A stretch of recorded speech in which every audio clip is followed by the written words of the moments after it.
مولانا محمد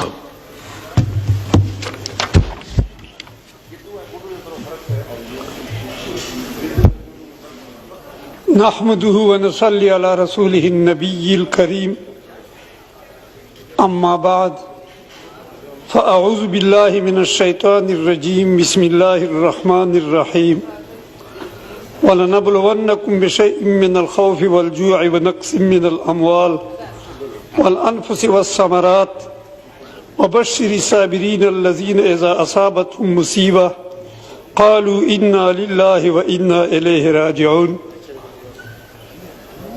وقال النبي صلى الله عليه وسلم وَلَمْ يَنقُضُوا عَهْدَ اللَّهِ وعهد رسوله إِلَّا سَلَّطَ اللَّهُ عَلَيْهِمْ عَدُوًّا مِّنْ غَيْرِهِمْ فَأَخَذُوا بَعْضَ مَا فِي أَيْدِيهِمْ أو كما قال علیہ الصلاۃ والسلام. جناب اسپیکر صاحب شکریہ. 4 سالوں سے جو میں محسوس کر رہا ہوں تو یہ میرا یقین ہے کہ اس اجلاس میں ماہرین معیشیات، ماہرین اقتصادیات،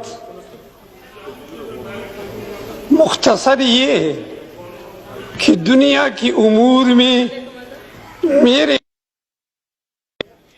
کافی کچھ ماہرین جمع ہیں، لیکن جب محسوس کرتا ہوں اور دیکھتا ہوں تو ملک کے عوام، ملک کی معیشت، ملک کی اقتصادیات دن بدن مشکلات پہ جا رہے ہیں اور سہولیات معدوم ہوتے جا رہے ہیں. میں ایک تصور قائم کر چکا ہوں، اللہ کرے کہ میرا تصور صحیح ہو. قرآن و احادیث کی روح سے مشکلات آتے رہتے ہیں. جتنے معیشت کے مشکلات، غربت کے مشکلات حضور صلی اللہ علیہ وسلم کے زمانے میں آئے ہیں، میرا خیال ہے کہ قیامت کی دن تک ویسی مشکلات نہیں آئیں گے. جب انسانیت پانی پینے کے لیے مجبور ہو، پانی میسر نہ ہو، وضو کے لیے پانی بھی نہ ملے، لیکن کردار اور اخلاص تھا.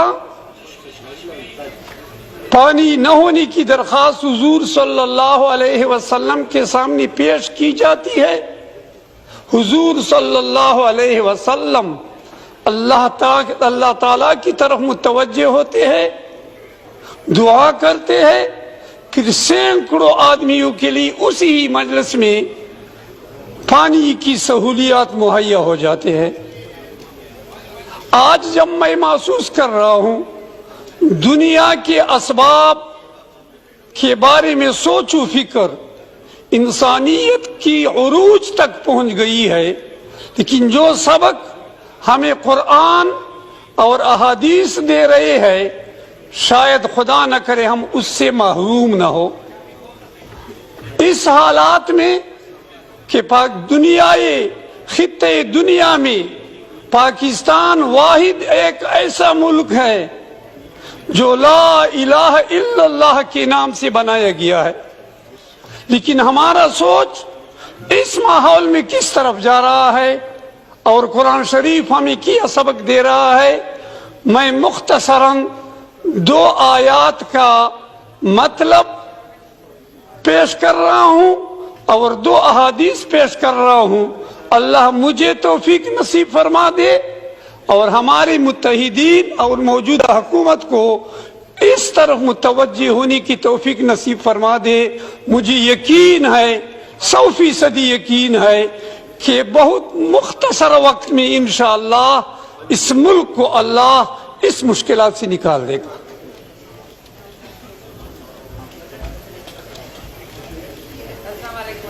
قرآن شریف میں اللہ تعالیٰ اعلان فرماتے ہیں لَيَبْلُوَنَّكُمْ بِشَيْءٍ مِّنَ الْخَوْفِ وَالْجُوعِ وَنَقْصٍ مِّنَ الْأَمْوَالِ. او پیغمبر صلی اللہ علیہ وسلم مطلب بیان کر رہا ہوں. امتیوں قریب ہے یقیناً آپ پر ایسے آزمائش آئیں گے کہ آپ کی دلوں میں ڈر ہوگا آپ میں بھوک لگے گی، آپ کے اموال میں کمی آئے گی، آپ انسانیت کم ہوتے جائیں گے، میوے بے برکت ہوتے جائیں گے۔ لیکن ایسے حالات میں آپ کو کیا کردار اپنانا چاہیے، کیا سوچ اپنانا چاہیے؟ اللہ تعالیٰ اعلان کرتا ہے اور حضور صلی اللہ علیہ وسلم کو فرماتا ہے بشر الصابرین، ایسے حالات میں صبر کرنے والے لوگوں کو بشارت دیجئے، بشارت دیجئے۔ کس طرح، کب بشارت ملے گا؟ جب ان پہ مصیبت آ جائے، ان پہ تکالیف آ جائے تو وہ اللہ کی طرف متوجہ ہو کر ان کے زبانوں پہ یہ کلمات جاری ہو، انا للہ، ہم اللہ کے لیے ہے، وَإِنَّا إِلَيْهِ رَاجِعُونَ، اور ہمارا واپسی اور ہمارا رجوع بھی اللہ کی طرف ہوگا۔ جب یہ خلق انسانیت اور مسلمان میں پیدا ہو تو اللہ تعالیٰ کی طرف سے اعلان ہے کہ پھر خوشخبری سنا دیجئے، اس سے یہ سب مشکلات ختم ہوں گے۔ اب یہ توجہ کس طرح پیدا ہوگا؟ قرآن شریف حضرت نوح علیہ نبینا وعلیہ الصلاۃ والسلام کی سبق جو اپنی امت کو اس نے دیا ہے، ہمارے لیے نقل کر رہے ہیں کہ شاید امت حضرت محمد مصطفیٰ حضرت نوح کے اعلان سے سبق لے تو پھر اس طرح خوشیاں آئیں گی۔ خلاصہ اس کے یہ ہے، حضرت نوح علیہ الصلاۃ والسلام فرماتے ہیں فَقُلْ تَسْتَغْفِرُوا رَبَّكُمْ يُرْسِلُ السَّمَاءَ عَلَيْكُمْ مِدْرَارًا إِلَى آخِرِ الْآیَةِ۔ خلاصہ یہ ہے کہ امتوں کو فرماتے ہیں یعنی باوجود سینکڑوں برس سمجھانے کے اب بھی اگر میری مان کر اپنی مالک کی طرف جھکو گے اور اس سے اپنی خطائیں معاف کراؤ گے تو وہ بڑا بخشنے والا ہے، پچھلے سب قصور یک کلم معاف کر دے گا۔ یعنی ایمان و استغفار کی برکت سے قحط خشکسالی جس میں وہ برسوں مبتلا تھے دور ہو جائے گی، اللہ تعالی دھواں دار برسنے والا بادل بھیج دے گا جس سے کھیت باغ خوب سیراب ہوں گے، غلے پل میوہ کی افراط ہوگی، مواشی وغیرہ فربا ہو جائیں گے، دودھ گھی بڑھ جائے گا، عورتیں جو کفر و معصیت کی شامت سے بانج ہو رہی ہے اولاد ذکور جننے لگیں گی، غرض آخرت کے ساتھ دنیا کے عیش و بہار سے بھی وافر حصہ دیا جائے گا۔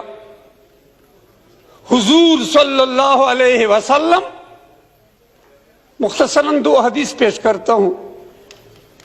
حضور صلی اللہ علیہ وسلم اپنے امتیوں کو مخاطب ہو کے فرماتے ہیں لم ينقضوا عہد اللہ وعہد رسولہ الا سلط اللہ علیہم عدوا من غیرہ۔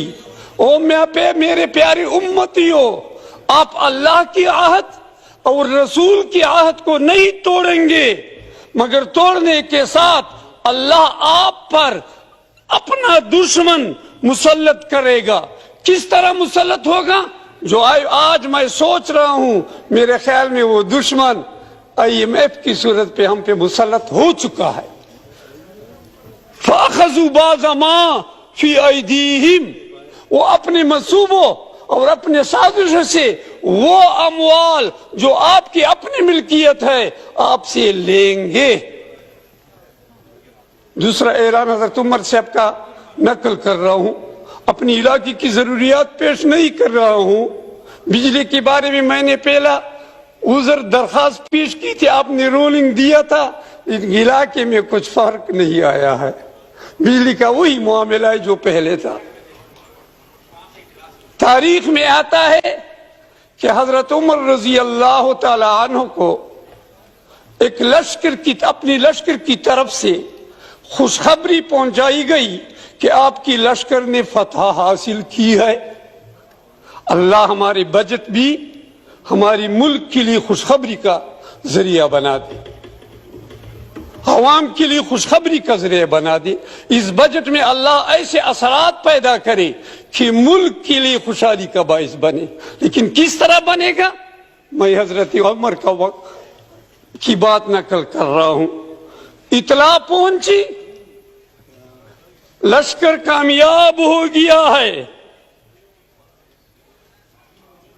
حضرت عمر رضی اللہ تعالی عنہ پوچھتے ہیں کہ دشمن کی مقابلے میں جب آپ سامنے آئے تھے وہ کون سا وقت تھا اور کامیابی کتنی دیر میں ملی؟ فرماتے ہیں جواب میں مقابلے میں آئے تھے اور شام تک کامیابی مل گئی. حضرت عمر رضی اللہ تعالی عنہ کی آنکھوں سے آنسو بہنے لگے اور افسوس کرنے لگا. کیا فرماتے ہیں؟ ان الباطل لا يصمد امام الحق هذا الوقت الا بذنب. باطل غلط لوگ حق کے مقابلے میں اتنی بڑی مدت تک قائم نہیں ہو سکتے ہیں مگر ہو سکتا ہے کہ یہ گناہ کا اثر ہو. یہ گناہ کس سے صادر ہو چکا ہوگا؟ یا آپ لوگوں سے کوئی جرم سزا گناہ صادر ہو چکی ہوگی یا مجھ سے گناہ صادر ہو گیا ہے. اس گناہ کی شامت یہ ہے. میں تو افسوس سے کہتا ہوں تمام ممبران حضرات دل کے گہرائی سے سن لے. ہم بار بار کہتے ہیں اور ممبران کی منہ سے نکلتا ہے.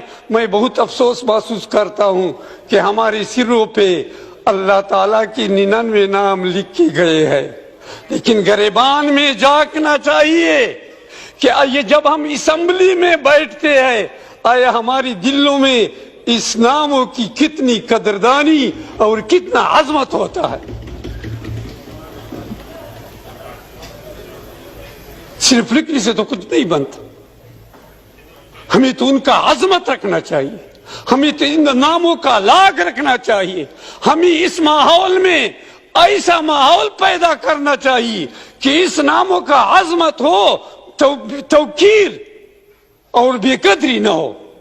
مجھے تو خطرہ ہے ایسا نہ ہو کہ پہلے میرے آپ بیٹھنے اور اٹھنے سے اس ناموں کی بھی توقیری نہ ہو, کمزوری نہ ہو. آخر میں حضرت عمر کیا فرماتے ہیں؟ سوچ سے سنو.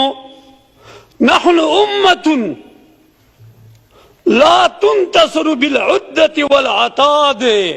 او پیغمبر صلی اللہ علیہ وسلم کی امتیوں یاد رکھیو اسباب کے ذرائع سے اور تعداد کے ذرائع سے آپ پر نصرت نہیں آتا ہے.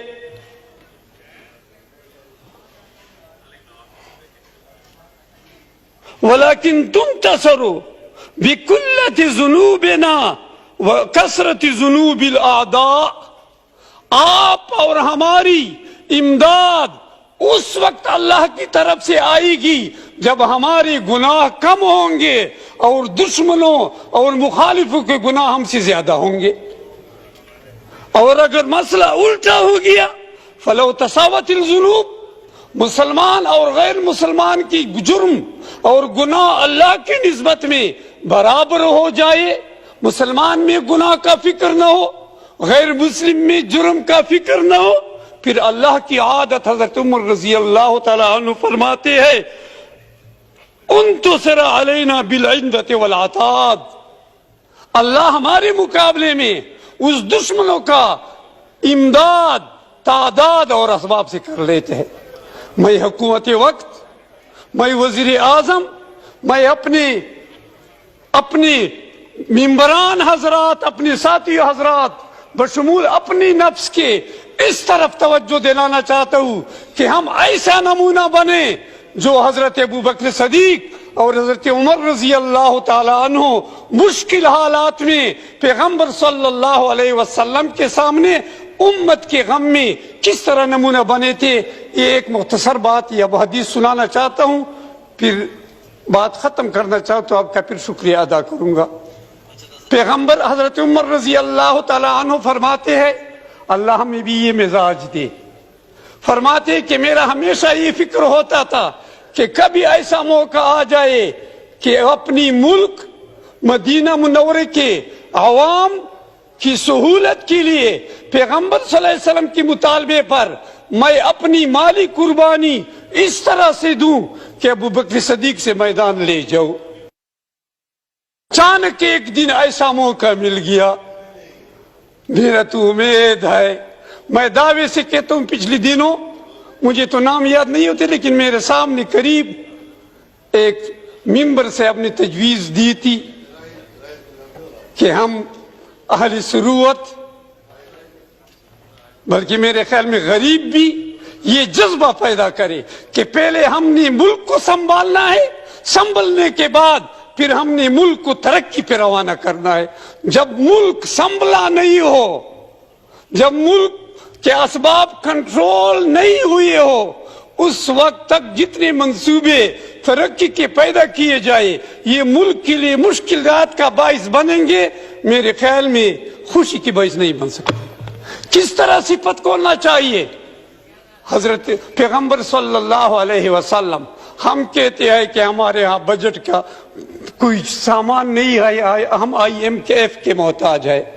پیغمبر صلی اللہ علیہ وسلم کے زمانے میں بھی ایسے ماحول آتے تھے۔ موقع نہیں کہ میں تفصیل سے بیان کروں، ایک موقع پہ مطالبہ کرتے ہیں کہ جاؤ اپنی طاقت کے مطابق ملک چلانے کے لیے، حکومت چلانے کے لیے ہر ایک اپنا امداد لے آئے۔ ابو بکر صدیق رضی اللہ تعالی عنہ گھر جاتا ہے، برائے نام گھر میں کوئی چیز ہے وہ اٹھا کے لے آتا ہے۔ حضرت عمر رضی اللہ تعالیٰ عنہ خوشحال ہے کہ آج موقع ہے، میں میدان جیتوں گا، ہزاروں روپیہ، میرے خیال میں لاکھوں رقم گھر میں تقسیم کر کے آدھا گھر میں چھوڑتا ہے اور آدھا حضور صلی اللہ علیہ وسلم کے سامنے پیش کرتا ہے۔ پیغمبر حضرت عمر خوشحال ہے کہ میں میدان جیت گیا ہوں۔ پیغمبر صلی اللہ علیہ وسلم پوچھتے ہیں ابو بکر فرماؤ کیا لے آئے ہو؟ اگر اب دنیا کا بتاتے تو کہتے کہ 5 روپے یا 6 روپے لے آیا ہو۔ یا رسول اللہ، عوام کی خاطر، یہ میری الفاظ ہے، ملک کے خاطر میرے گھر میں جو کچھ بھی تھا وہ سب لے کے آیا ہوں اور گھر اللہ اور رسول کے نام پہ چھوڑا ہوں۔ حضرت عمر کیا لائے ہو آپ؟ وہ خود کہتے ہیں یا رسول اللہ، جتنا مال میرے گھر میں تھا آدھا کر کے عوام کی خدمت اور ملک کی سہولیت کے لیے لایا ہوں اور آدھا گھر کی ضروریت کے لیے چھوڑا ہوں۔ حضرت عمر کہتے ہیں کہ بس میں نے فیصلہ کر لیا، میں ابو بکر سے اس قربانی میں میدان نہیں جیت سکتا ہوں۔ میرا عقیدہ ہے اللہ حکمرانوں کو توفیق دے اور ہمیں بھی توفیق دے کہ ہم اپنے اہل ملک، عوام، باثروت لوگوں کو اس کے لیے تیار کرے کہ وہ ملک کی بقا، ملک کو چلانے کے لیے اپنی ذاتی جائیداد قرض کی طور پر بغیر سود کے حکومت کو پیش کرے۔ حکومت ذمہ داری لی کہ ان کے قرضوں میں کچھ کمی نہیں آئے گی۔ انشاءاللہ دور نہیں ہے، جب اللہ کی طرف ہم متوجہ ہوں گے اور ملک کے لیے ایسی منصوبہ بندی اور جذبے سے کام کریں گے، دینوں میں ہمیں یہ ضرورت بھی نہیں ہوگی کہ ہم IMF کے سامنے بیٹھ کر فقیری کے دست پہ لائے کہ ہمیں کچھ قرضہ دو۔ انشاءاللہ ملک ترقی پہ چلے گا۔ میں تو دعا کرتا ہوں کہ اللہ ہمیں توفیق دے کہ ملک چلانے کا جذبہ پیدا ہو، اپنی مفادات حاصل کرنے سے اور اپنی جرائم بخشنے سے کے لیے اللہ کی طرف متوجہ ہو۔ انشاءاللہ ملک ترقی کے راہ پہ گامزن ہوگا۔ مجھے امید ہے کہ میرے قائدین اور وزیر اعظم ملک چلانے میں اللہ تعالیٰ کامیاب کر دیں گے، اللہ کی طرف بھی متوجہ ہوں گے اور اسباب بھی استعمال کریں گے، کامیابی انشاءاللہ ہماری قدمی چومیں گی۔ اللہ کامیاب۔ شکریہ اظہر، شکریہ جی۔